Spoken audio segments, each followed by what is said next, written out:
Caríssimo Padre Arnaldo, Frater Han, demais seminaristas, celebramos ontem o dia de São Luís Gonzaga e os seminaristas são contemplados com esse padroeiro querido, né?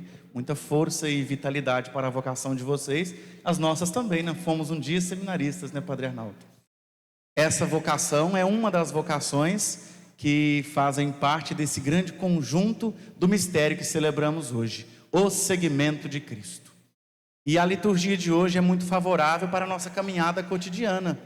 O mistério de Cristo toca a nossa vida no mesmo instante em que nós nos assumimos cristãos, fomos batizados, mas cotidianamente precisamos de acessar a força de Deus que vem para nós, mas deve se transformar em vida, deve se transformar em caminhada. Por isso, não nos equivoquemos, não nos enganemos. Não é porque Cristo foi crucificado e aceitou assumir a cruz que nós estamos desobrigados de abraçar as nossas cruzes cotidianas.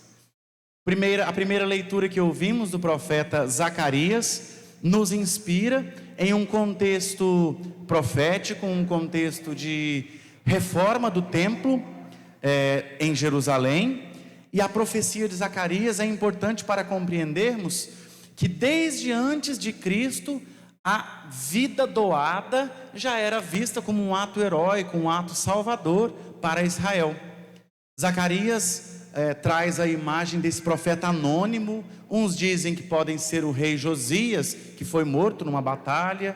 Outros dizem que seja um profeta nomeado, mas a história diz, e a exegese diz, que deve ser um profeta anônimo do tempo de Zacarias, que morreu como um herói, morreu com um ato de nobreza, deu a sua vida.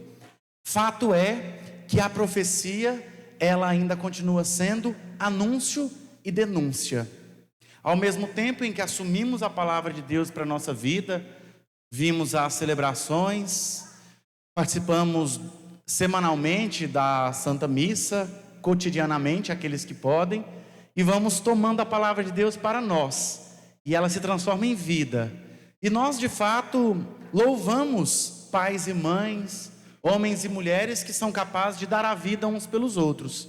Mas só quem vive esse mistério sabe o tão doloroso que é o ato de dar a vida. Só uma mãe que espera o filho madrugadas adentro sabe o quão doloroso é, por exemplo, gastar a sua energia esperando o filho que tanto ama. Só o pai sabe o que custa o seu suor semanal para dar uma vida digna para os seus filhos. E se os filhos são ingratos, é pior ainda, porque dói mais. Esse mistério toca a nossa vida. Ser profeta, ser anunciador e denunciador de vidas folgadas, vidas onde a gente não tem responsabilidade, não tem compromisso, dói na nossa carne. Nós somos seres humanos. E o profeta que morreu nesse tempo de Zacarias, que é anunciado hoje, é colocado como um ideal de vida. Dar a vida, sim. Mas João, no seu evangelho, faz a ligação entre essa profecia de Zacarias, esse profeta anônimo que morreu, que foi transpassado, esse mistério que se tornou vida, se tornou morte, pelo bem do povo de Israel, com a imagem de Cristo crucificado. Esse Messias Salvador que veio para dar a sua vida, que se entregou livremente, é anunciado como esse profeta que foi transpassado. E que inclusive na leitura de São João, nós compreendemos como aquele que atrai todos para si. Foi transpassado, foi crucificado, como um ato vergonhoso para os próprios judeus, como um ato de loucura para os gregos, mas como um símbolo de um modo de dizer que se rebelar contra o governo romano seria condenado da mesma forma naquele regime político, naquele regime militar que vivia Jerusalém no tempo de Jesus. O que é que isso significa para a nossa vida?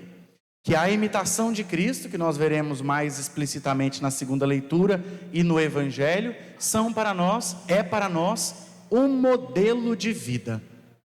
Se nós quisermos transformar aquilo que nós rezamos, aquilo que nós vivemos, que nós ouvimos em todas as celebrações em vida, nós devemos assumir o que foi dito para nós no Evangelho. Tome a sua cruz e me siga. Num ato de muita dificuldade hoje, num mundo que pede para nós sermos homens de sucesso, mulheres cheias de status, pessoas que têm em si uma imagem perfeita, têm em si aquilo que significa para a sociedade um blogueiro, um youtuber, um tiktoker. Na verdade, é preciso hoje, a partir da liturgia, ser negado, ser colocado de lado, para assumirmos a imagem do Cristo crucificado. Só que não compensa aos olhos do mundo, e de fato não é para compensar. Nós estamos aqui numa celebração de fé. Compensa dar a vida, entregar toda a vida, se nós estivermos conscientes de que Cristo é nosso Salvador, é o nosso modelo de fé. E como é que isso acontece? Quando é que isso acontece em nossa vida? Diariamente nós somos convidados a nos converter a essa imagem, a nos animar e a nos entregar cada vez mais. E se você se rebelar contra essa verdade de fé, essa verdade tão prezada por nós cristãos, de fato nós perdemos vida e gastamos os nossos dias, gastamos o nosso suor numa causa que não faz sentido. Por isso, a pergunta do Evangelho de hoje é crucial para entendermos a nossa identidade. E vós, quem dizeis que eu sou? Jesus, quando interpela os seus discípulos, interpela os seus amigos, quer também direcionar para nós uma palavra motivadora, uma palavra que produz sentido. Se Pedro responde com convicção e com firmeza, nós devemos seguir o seu exemplo, mas é preciso também lembrar de que ele tinha uma ideia equivocada de Jesus.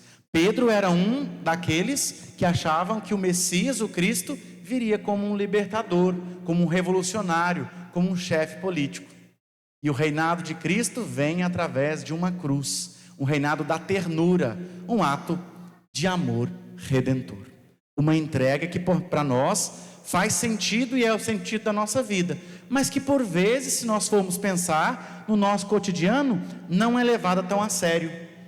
Nós seguimos e nós damos like para aqueles que mostram para nós uma imagem de sucesso político, financeiro, social, algum status que para nós pode significar até um joinha, beleza, nossa, que legal, deu certo na vida. Mas não esqueçamos que para os olhos daquele mundo que crucificou Jesus, a imagem do crucificado foi uma imagem de fracasso, de perda, de não vitória.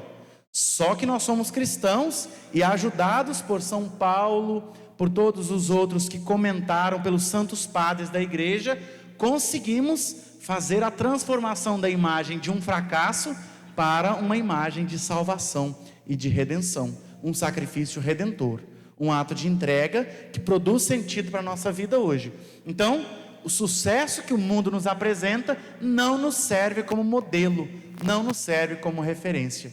Na liturgia de hoje, neste segmento, o amor que nós trazemos para dentro dos nossos lares, o ato de salvação e de redenção que trazemos para dentro da nossa comunidade, dentro desta paróquia mãe da igreja, é um sacrifício que deve ser seguido, é um ato de entrega cotidiana que deve ser vivido nas nossas realidades. Por isso, quando você estiver entre a cruz e a espada, entre um ato de discernimento, de escolha, de decisão difícil, de escolher o caminho mais difícil ou o mais fácil, que vai te trazer uma recompensa mais rápida, lembre-se dessa liturgia que nós celebramos hoje.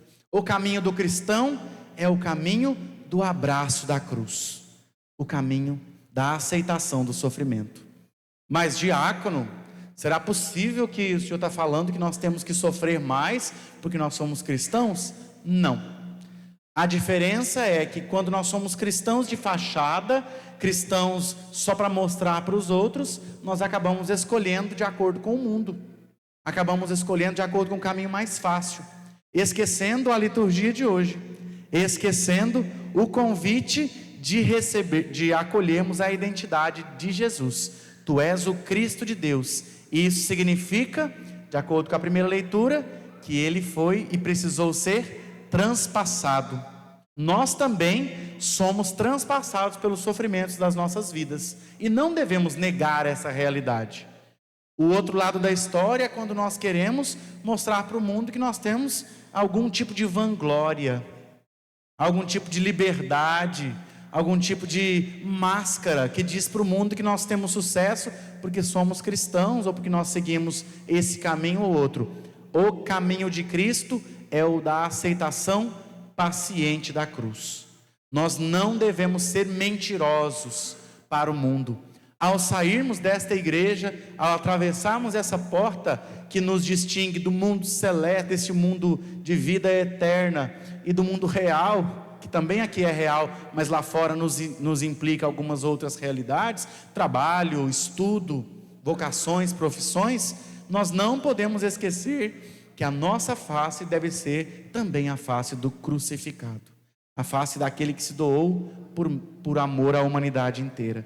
Por isso, São Paulo, na segunda leitura, quer dizer aos Gálatas, esses povos célticos, moradores do Oriente, ali da Ásia Menor, falando de uma verdade importante para a nossa vida. Nós que acreditamos e aceitamos esse projeto de Deus para a nossa vida, não podemos abrir mão da liberdade que foi alcançada por Cristo, da liberdade que foi alcançada pelo sangue derramado na cruz. Nós não somos vocacionados a sermos escravos, a vivermos uma vida que para nós já foi superada pelo Cristo.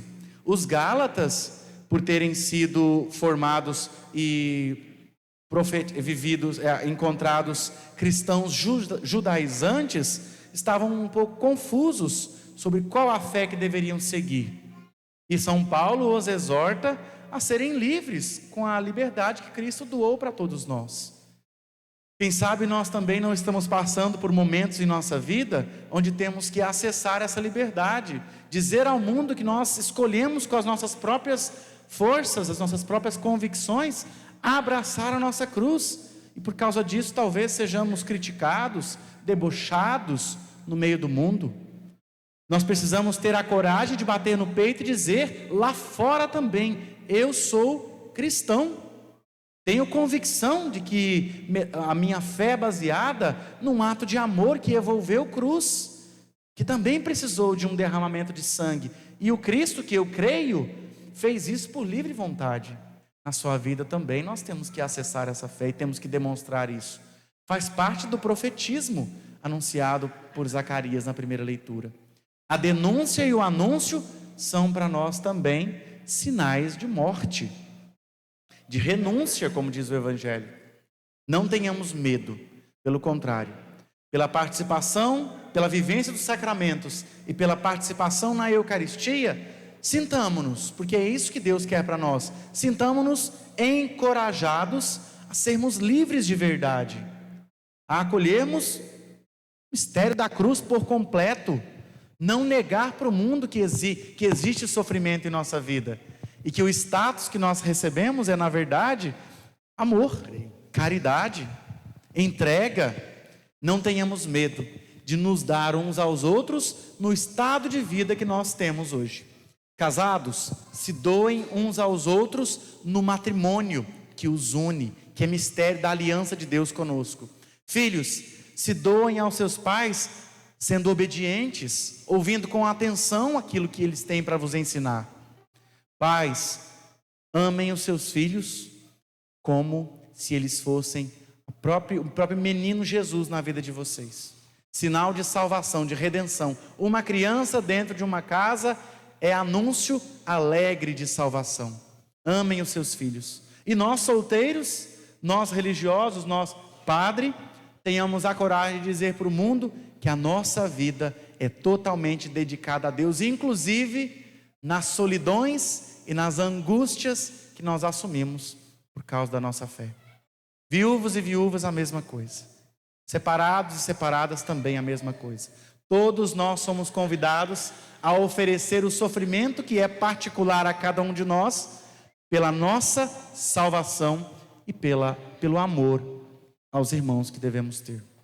Cristo teve coragem de, orando ao Pai, dizer: Senhor, eis-me aqui para fazer a tua vontade. E nós? Que relação temos com Cristo? Num instante de oração, como nos pede o Evangelho de hoje, Cristo orante do Pai, tenhamos esse momento particular de oração a Deus, pedindo: Senhor, dai-me a graça de responder com fé, com convicção, que tipo de relação eu tenho com Cristo, quem é Ele para mim. Estou disposto a assumir esse projeto em toda a sua completude?